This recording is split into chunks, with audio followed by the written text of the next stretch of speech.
मोहतरमा कनीज़ फ़ातिमा साहिबा क्योंकि क़मरुल इस्लाम साहब की अहलिया हैं और मेरे लिए काबिल एहतराम हैं इस बिना पर, और मैं उनको हमेशा जो है अपने वालिदा के बराबर ही समझा हूँ, माँ दाखिल ही समझा हूँ। तो मैं उनको कभी भी ज़ाती तौर पर किसी किस्म की कोई तहमत लगाने के बारे में कायल नहीं हूँ, मगर क्योंकि ये सियासी मामला है और सियासत में क़मरुल इस्लाम साहब का वो तहरीक से जुड़े रहने की वजह से, जिसको 1972 के बाद यहाँ पर नाफिज किया गया, 1978 में उसके नतीजे में क़मरुल इस्लाम साहब इस शहर के एमएलए बने और इस शहर के लीडर और क़ायद बने। वो 40 साल जो उन्होंने सिलसिला चलाया था वो आज ख़ात्मे की कगार पर है, क्योंकि मोहतरमा कनीज़ फ़ातिमा साहिबा उनके नक्श कदम पर नहीं चल रही हैं। वो महज एक पार्टी के अंदर एक फॉलोअर बनकर रह गई हैं, जो वहाँ पर डायरेक्शंस आते हैं, चाहे वो डीके शिव कुमार के हों, चाहे वो मल्लिकार्जुन खड़गे साहब के हों, चाहे वो प्रियंक खड़गे साहब के हों, उन्हीं को फॉलो करती हैं। नतीजतन वो असम्बली में भी ना तो अलंद के मसाइल पर बात की हैं, ना ही जो है हिजाब के मसाइल पर बात की हैं, ना ही और कोई दीगर मसाइल पर वो उम्मत के मसाइल पर बात करती हैं। ये उनकी सबसे बड़ी नाकामी है और आज के हालात में हम लोगों को उम्मत मुस्लिमा को एक बेहतर लीडर की ज़रूरत है, और अफसोस की बात यह है कि मोहतरमा कनीज़ फ़ातिमा साहिबा एक लीडर नहीं है। देखिए, पूरा मुल्क मुसलमानों के हालात देख रहा है, पूरी दुनिया देख रही है मुसलमानों के हालात किस तरीक़े से यहाँ पर हिंदुस्तान में बदलते जा रहे हैं। ऐसे हालात में हम लोगों को ना सिर्फ गुलबर्गा बल्कि पूरे इलाक़े के लिए, बल्कि पूरे रियासत कर्नाटक के लिए और पूरे हिंदुस्तान के लिए मज़बूत से मज़बूत क़यादत की ज़रूरत है। और हम ये देख रहे हैं कि कर्नाटक में ख़ास करके जिस अंदाज़ में बीजेपी एक के बाद एक कंट्रोवर्शियल इश्यूज़ को उठा रही है, वो इश्यूज़ को एड्रेस करने में पूरी की पूरी कांग्रेस की मुस्लिम लीडरशिप नाकाम है। और उसमें क्योंकि गुलबर्गा शहर एक मिसाली शहर रहा है, क़मरुल इस्लाम साहब की यहाँ पर क़यादत रही है, और क़मरुल इस्लाम साहब ने हमेशा से उम्मत मुस्लिमा के मसाइल को सामने रखते हुए जद्दोजहद की है।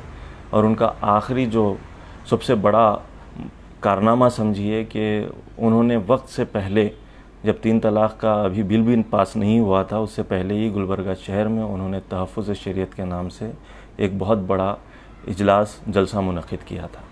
वो बहुत तारीख़ी जलसा था, और हम लोगों ने गुलबर्गा शहर में क़मरुल इस्लाम साहब के बाद, उनके इंतकाल के बाद, उनके अहलिया को इसलिए वोट देकर जिताया क्योंकि हम समझ रहे थे कि वो क़मरुल इस्लाम साहब का साया हैं, गुज़िश्ता 40 सालों से उनके साथ में, उनकी सोहबत में रही हैं, तो लिहाजा कौम और मिल्लत के मसाइल को समझ सकती हैं और मसाइल को उठा भी सकती हैं।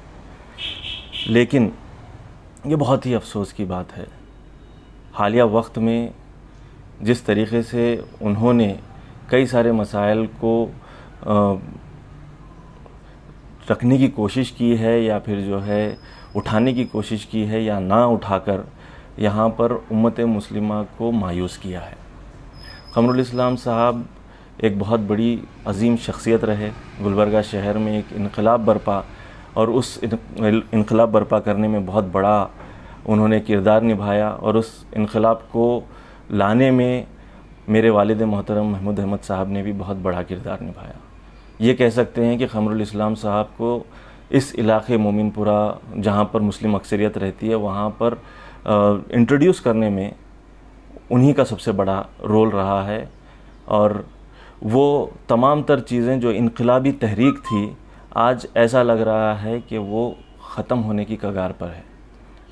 उम्मत मुस्लिमा को कहीं ज़हनी ग़ुलाम बनाए जाने की कोशिश चल रही है, और कहीं पर गैर के सामने एक जो हम लोगों के ऊपर मजालिम करने की कोशिश कर रही है, वो पार्टी के सामने, उसके लीडर के सामने हम लोगों को मजबूर होना पड़ रहा है, झुक रहे हैं कई सारे लोग। ये तमाम तर चीज़ों को देखते हुए, चाहे वो अलंद का इशू रहे, आप लोग वाकिफ़ हैं कि अलंद के मामले में मोहतरमा कनीज़ फ़ातिमा साहिबा बहैसियत वक्फ़ बोर्ड मेंबर, बहैसियत इस इलाक़े की वाहिद एमएलए, मुस्लिम एमएलए होने की हैसियत से उनका एक नुमाया रोल होना चाहिए था और उस नुमाया रोल में उनको उम्मत मुस्लिमा की नुमाइंदगी करनी चाहिए थी। हम जानते हैं कि वो एक ख़ातून है और वो ख़ातून होने की हैसियत से बहुत सारे मसाइल में वो उस अंदाज से आगे नहीं बढ़ सकती हैं जिस अंदाज से कोई एक मर्द आगे बढ़ सकता है। फिर भी उनका रोल ये होना चाहिए था अलंद के मामले में कि वो पूजा की परमिशन के लिए वहाँ से डीसी से प्रेशर पड़ रहा है या फिर जो है लीडर्स से, हिंदू संगठनों से प्रेशर पड़ रहा है और दरगाह कमेटी और मोहतरमा कनीज़ फ़ातिमा साहिबा और कांग्रेस के दीगर लीडर्स जिसमें बी आर पाटिल भी शामिल हैं, ये तमाम तर लोग पूजा की परमिशन दिलाने में रजामंद हो गए। अब ये कहा जाता है कि जो है भाई हालात ऐसे नहीं थे, हालात बड़े दुश्वार थे। आपको चाहिए था कि आप गुलबर्गा शहर के तमाम तर जमातों के ज़िम्मेदारों को बुलाते, तमाम तर दानिश्वरों को बुलाते और उस पर मशवरा करते कि अब आगे क्या कदम उठाना चाहिए। हाकिमाना रविश इख्तियार की गई कि मैं जो कर रही हूँ बिल्कुल सही है। उनको पता नहीं कौन मशवरा देने वाले लोग हैं, वो मशवरे पे कबूल करती चली जा रही हैं और वो मशवरे उनके लिए और उम्मत मुस्लिमा के लिए नुकसानदेह साबित हो रहे हैं। वही मामला अज़ां के इशू में भी आया। अज़ां के मामले में उन्होंने कह दिया, एक मानो में फतवा जारी कर दिया कि लाउड स्पीकर की वॉल्यूम कम कर देनी चाहिए। हम जानते हैं, पूरी उम्मत को ये मामला मालूम है कि सुप्रीम कोर्ट का एक ऑर्डर आया है, लाउड स्पीकर रात के वक्त में 10 से लेकर 6 बजे तक इस्तेमाल नहीं करना है। लेकिन इसके अलावा सुप्रीम कोर्ट ने कोई और मज़ीद डायरेक्शन नहीं दिया था। आपने जो बात कही उसका नुकसान ये हुआ कि दीगर इलाक़ों में भी आप ही की वीडियो का इस्तेमाल करके वहाँ पर और ज़्यादा इंतशार फैला गया।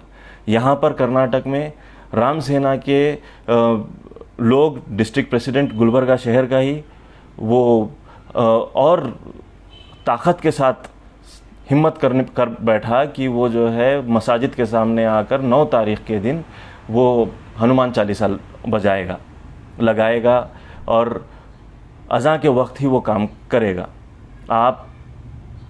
आपकी वीडियो का ये इस्तेमाल हुआ और लाउड स्पीकर का इस्तेमाल करने का जो आपने बताया था कि वॉल्यूम कम करनी चाहिए, आपने ये कह दिया कि मुसलमान लाउड स्पीकर का वॉल्यूम ज़्यादा रख कर अज़ां देते हैं।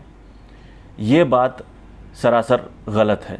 ये तमाम तर इश्यूज़, अब उससे पहले अगर हम पिछले वक्त में चले जाएं, जब से वो 2018 में MLA बने, उसके बाद से उनके हालात और उनके जो कारनामे हम लोगों को सामने नज़र आते हैं। CAA NRC के मामले में देख लीजिए, यहाँ पर गुलबर्गा शहर में भी एहतजाज शुरू हो गए थे। वैसे हालात में मोहतरमा कनीज़ फ़ातिमा साहिबा हॉलीडे के लिए चली गई थी, छुट्टियाँ मनाने के लिए चली गई थी अपने पूरी फैमिली के साथ। फिर कोविड का मामला, कोविड के तो हालात में मोहतरमा गायब ही हो गई थी। मोहतरमा कनीज़ फ़ातिमा साहिबा नज़र ही नहीं आ रही थी। फर्स्ट वेव में भी नज़र नहीं आ रही थी, सेकेंड वेव में भी नज़र नहीं आ रही थी। बहुत चंद दिनों के लिए वो गुलबर्गा शहर में थी। जब हालात बहुत ज़्यादा बिगड़ गए तो वो यहाँ से निकल गई थी और उसके बाद मुसलसल जो भी कौम के मसाइल आते रहे हैं उसमें वो सिरे से नाकाम हुई है। इसीलिए जब अलंद का मामला हुआ, वो जो है मेरे लिए ज़ाती तौर पर वो एक बहुत बड़ी खामी थी, बहुत बड़ी नाकामी थी। कौम को उन्होंने जो है झुका दिया था, उनको कमज़ोर कर दिया था। इसीलिए मैंने जो है कांग्रेस पार्टी से इस्तीफ़ा देने का ऐलान कर दिया। आज भी अलंद का मसला हल नहीं हुआ है, आने वाले दिनों में फिर उठेगा और फिर यही कांग्रेस के लोग ये मसले को जो है ये कहेंगे कि हालात को मद्देनज़र रखते हुए हम लोगों ने ये फ़ैसला लिया है कि जो है हम लोग वहाँ पर पूजा की परमिशन देंगे। यही लोग कहने वाले हैं। आने वाले दिनों में इस शहर के लिए बहुत ज़रूरी है कि एक मज़बूत क़यादत को लाया जाए, एक लीडरशिप को क़ायम किया जाए ताकि मुसलमानों के हौसले पस्त ना हो। मुश्किल तरीन हालात आने वाले हैं और मुश्किल तरीन हालात के लिए एक बेहतर लीडर की ज़रूरत है और मोहतरमा कनीज़ फ़ातिमा साहिबा एक लीडर नहीं है, वो बस एक फॉलोअर हैं।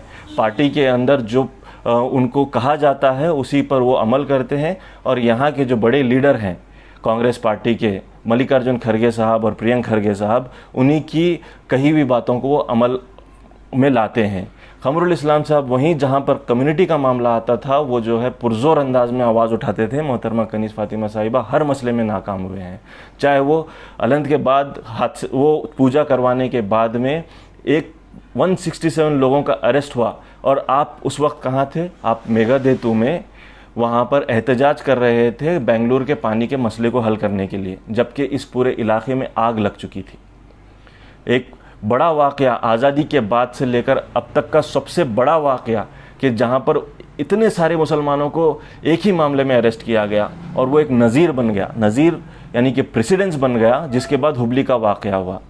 हद तो ये है कि हम लोगों को जो लोग तमाम तर NGOs और वकला हजरात वहाँ के 167 अरेस्ट हुए लोगों को बचाने की कोशिश कर रहे थे, वहीं पर कांग्रेस के ज़िम्मेदार हम लोगों को बेल पिटीशन डालने से रोकना चाह रहे थे दरगाह कमेटी का इस्तेमाल करके। ये जब हम लोगों ने बेल हासिल कर ली, इतना मुश्किल मामला था उस वक्त बेल हासिल करना। 149 लोगों की हम लोगों ने बेल पिटीशन डाली थी, जिसमें से बिदर में 37 लोग मौजूद थे। उन लोगों की जब हम लोगों ने बेल पिटीशन डाली तो वहाँ पर हम लोगों को रुकावट डालने की कोशिश की गई। 5 ख़वातीन के बेल डाले गए थे और वो जो एडवोकेट थे वो उनकी बेल करवाने में नाकाम हो गए थे। फिर उसके बाद में हम लोगों ने जो बेल डाली थी वो बेल हासिल करना तकरीबन नामुमकिन था। हम लोगों ने बेल हासिल की। मैं बहुत तहे दिल से उस वक्त शुक्रगुजार था और शुक्रगुजार आज भी हूँ, क्योंकि ये वकला एडवोकेट जाकिर उस्ताद साहब, मज़हर एडवोकेट साहब, तलहा हाशमी साहब, ये तमाम तर लोगों ने बड़ी जद्दोजहद से उनको बेल करवाई। आज भी हुबली के मामले में जो लोग हिरासत में हैं वो लोग कल ही वहाँ पर जाकर हुबली में केस वहाँ पर लड़कर आए हैं और उम्मीद है कि वो लोगों की भी बेल हो जाएगी इंशाअल्लाह। हालांकि वहाँ पर UAPA का एक्ट भी नाफिज किया गया है। तो मैं बताना ये चाह रहा हूँ आपको कि ये तमाम तर जो कांग्रेस के लीडर्स हैं, ये लोगों ने दुश्वारियाँ और रुकावटें पैदा करने की कोशिश की। जब हम मुसलमानों के हुकूक के लिए, जब हम मुसलमानों को बेल करवाने के लिए जद्दोजहद में लगे हुए थे, ये लोग बेल को रुकवाने की कोशिश कर रहे हैं।